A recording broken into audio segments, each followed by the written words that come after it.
The scream from the basement, followed by the sickening thud, hung in the air like a shroud, smothering the already tense atmosphere.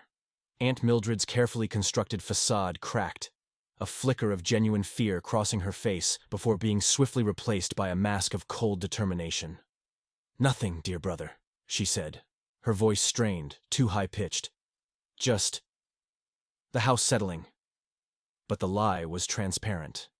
The escaped killer, his paranoia heightened by the unsettling sound, wasn't convinced. He stared at the basement door, his eyes wide with a mixture of fear and morbid curiosity. "There's something down there," he whispered, his voice barely audible. "Something bad." Mark and Emily exchanged a terrified glance. Something bad. The chillingly vague phrase resonated with the unsettling events of the past few days. The whispers, the groans, the growing sense of a malevolent presence within the house.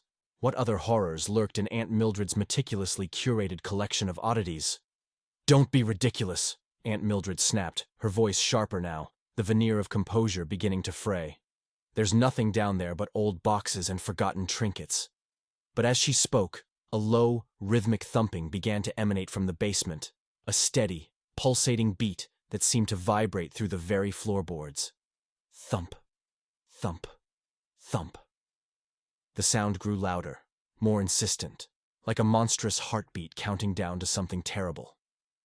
The escaped killer, his fear now bordering on panic, backed away from the basement door, his eyes darting around the room as if searching for an escape.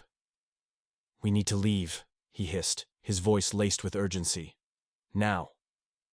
Aunt Mildred, however, stood her ground, her face a mask of grim determination. "We can't leave," she said, her voice low and steady. "Not yet.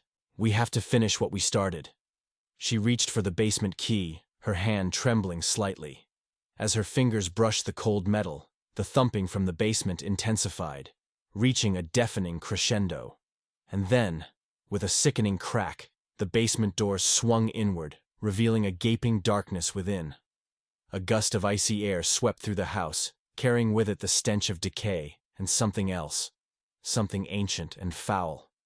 And from the darkness, a voice, raspy and weak, yet filled with an unimaginable malice, whispered a single word: "Mildred."